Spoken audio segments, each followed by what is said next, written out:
လေးတယောက်တော့အကောင်းဆုံးတငယ်ချင်းဆိုတာဘယ်လိုမျိုးဖြစ်တယ်လဲကစားပေါ်လားလမ်းပြပေးသူလားဒါမှမဟုတ်မင်းကိုထိခိုက်အောင်လုပ်မဲ့သူမှန်သမျှကိုရှင်းပြပေးမဲ့သူလာ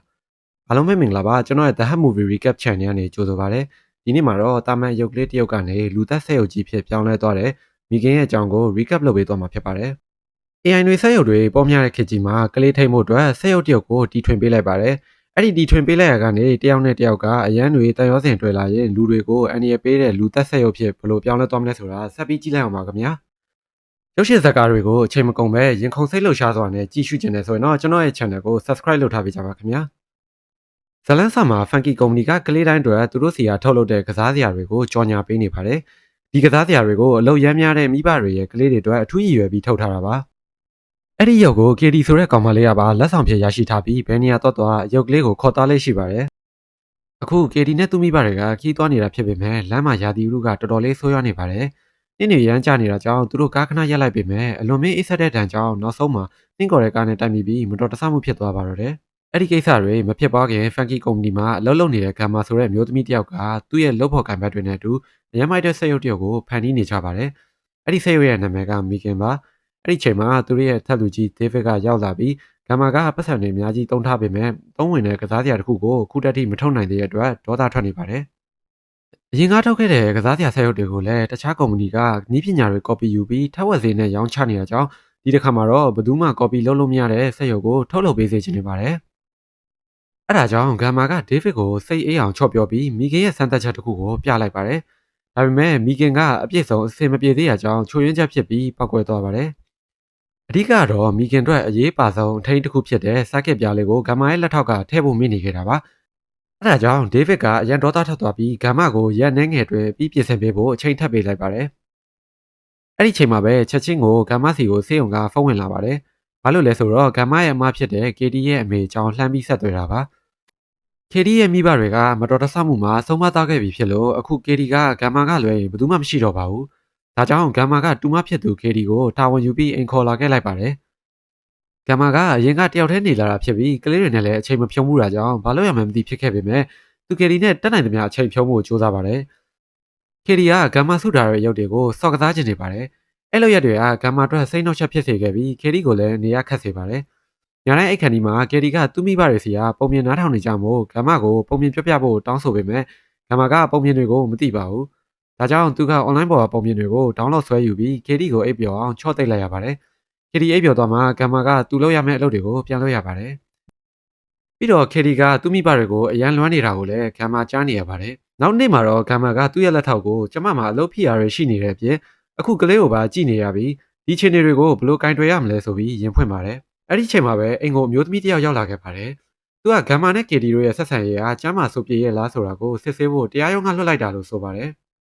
ဂမ်မာကသူက KD ကိုကောင်းကောင်းပြုစုဆောက်ရှောက်နေကြောင်းပြသဖို့ကြိုးစားခဲ့ပါတယ်။စစ်ဆေးရသူကတော့ပြန်ကန်ဒီမှာဂမ်မာကိုတကယ်လို့မင်း KD ကိုကောင်းကောင်းမဆောက်ရှောက်နိုင်ရင်သူ့ဖေဘက်ကမျိုးတွေကကလေးကိုလာခေါ်သွားလိုက်မယ်။ဒါကြောင့်ကလေးနဲ့ချိန်ပြုံးပြီးတန်ရုံးစင်ခိုင်မာအောင်လုပ်ပါလို့တတိပေးသွားပါတယ်။ဒါပေမဲ့ဂမ်မာကတော့သူ့ရဲ့ project အသစ်နဲ့အလုပ်ရှုပ်နေတာကြောင့် KD ကိုအချိန်သိမ့်မပေးနိုင်ပါဘူး။ညတညမှာတော့ဂမ်မာအလုပ်လုပ်နေတော့ဘယ်သူမှအချိန်မပေးနိုင်တဲ့အတွက် KD ကဂမ်မာစီကိုကိုယ်တိုင်ရောက်လာပါတယ်။အဲ့ဒီတော့မှဂမ်မာကသူ KD ကိုအချိန်လုံးလုံးမပေးမိဘူးဆိုတာခံစားမိသွားပါတယ်။ဒါကြောင့်သူ KD ကိုစကားဆပြောပြီးစိတ်ချမ်းသာအောင်လုပ်ဖို့ဆုံးဖြတ်လိုက်ပါတယ်။အဲ့ဒီချိန်မှာပဲဂမ်မာကသူကောလိပ်တုံးကလုပ်ခဲ့တဲ့ဆက်ရုပ်လေးတယောက်ကို KD ကိုပြလိုက်ပါတယ်။ KD ကအဲ့ဆက်ရုပ်ကိုမြင်တော့အရန်သဘောကျသွားတာကိုဂမ်မာသတိထားမိသွားပါတယ်။ဒါကြောင့်သူကမီဂန်ဆိုတဲ့ဆက်ရုပ် project ကိုအများဆုံးပြီးသက်ပြီး KD ကိုပြောအောင်ထားရမယ်လို့ဆုံးဖြတ်လိုက်ပါတယ်။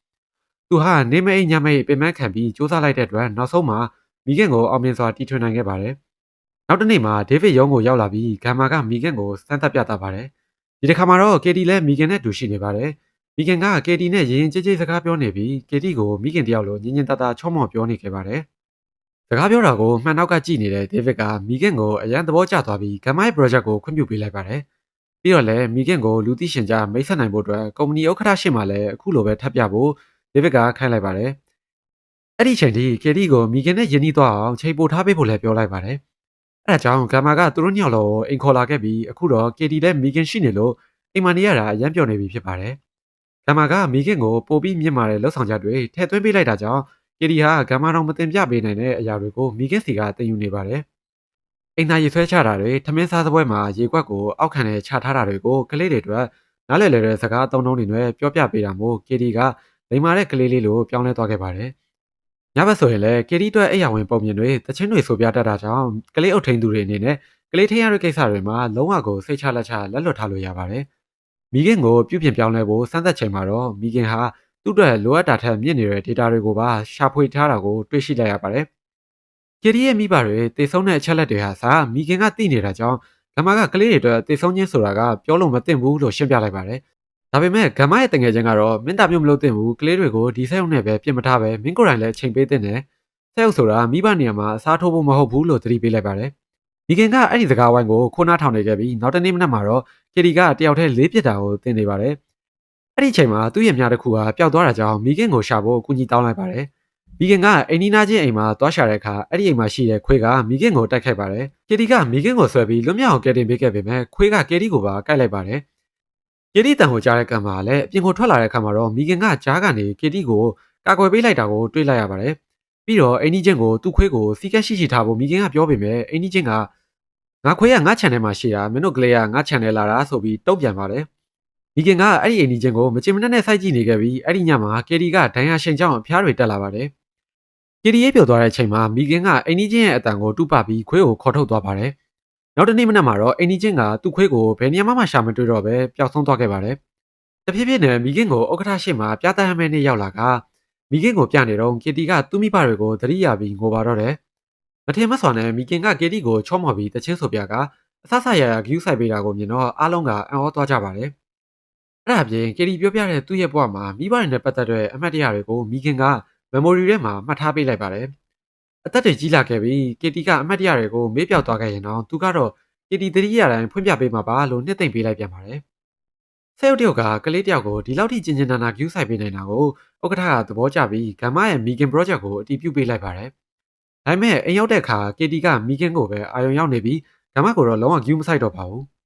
ဂမ္မာက KD ရဲ့စိတ်ခံစားချက်ကိုနားမလည်ပဲအစမ်းသက်ခံဖြစ်နေခိုင်းတာကိုတောင်းပန်ခဲ့ပေမဲ့ KD က Megan ကိုပဲလိုအပ်တယ်လို့ဖြေခဲ့ပါတယ်။နောက်တနေ့ KD စီကိုစိတ်ပညာရှင်ပြန်ရောက်လာတဲ့အခါမှာလည်း Megan က KD ကိုကာကွယ်လိုက်ပြန်ပါတယ်။ Megan က KD ကိုတ िश ူးပေးပြီးချော့နေတာကိုမြင်တော့စိတ်ပညာရှင်ကြီးကဆဲရုပ်တယောက်ကဒီလိုပြစ်မှုတာကလေးတော့မကောင်းဘူး။နောက်တစ်ချိန်မှာဒီဆဲရုပ်မရှိတော့ရင်ကလေးမှာစိတ်ဒဏ်ရာရသွားနိုင်တယ်လို့ဂမ္မာကိုသတိပေးလိုက်ပါတယ်။အဲ့ဒီညစာစားနေတော့မှ Megan ကသူတို့စကားပြောနေတာတွေကိုကြားဖြတ်စကားပြောနေတာကြောင့်ဂမ္မာကသဘောမကျပဲ Megan ကိုပိတ်လိုက်ပါတယ်။ကျောင်းသားဖို့ကိစ္စနဲ့ပတ်သက်ပြီး KD က Megan ကိုကျောင်းကိုယူသွားဖို့ဂမ္မာစီမှာအပြင်းထန်တောင်းဆိုလိုက်ပါတယ်။ဂမ္မာနဲ့ KD တို့စကားများတဲ့အခါ Megan ကသူ့လိုလိုပြန်ပွင့်လာပြီး KD ကိုစိတ်လျှော့အောင်မလုပ်ဖို့ချောင်းဝင်ပြောပြန်ပါတယ်။ဂမ္မာကဒေါသထွက်ပြီး Megan ကိုပိတ်ခမ်းပေမဲ့ Megan ကဒီတစ်ခါမှတော့စကားနားမထောင်တော့ပါဘူး။နောက်တစ်ရက်ကျောင်းရောက်တဲ့အခါ KD တို့ဆရာမက Megan ကိုကျောင်းကိုယူခဲ့ဖို့သဘောတူလိုက်ပါတယ်။သူတို့တွေကလေးလာရေးဆန်းသွမ်းမှုမှာဘယ်သူမှတွဲမကကျင်တဲ့ခက်ဆိုးဆိုးကျောင်းသားလေးတွေကို KD ရဲ့တွဲဘက်ဖြစ်နေရာချထားလိုက်ပါတယ်။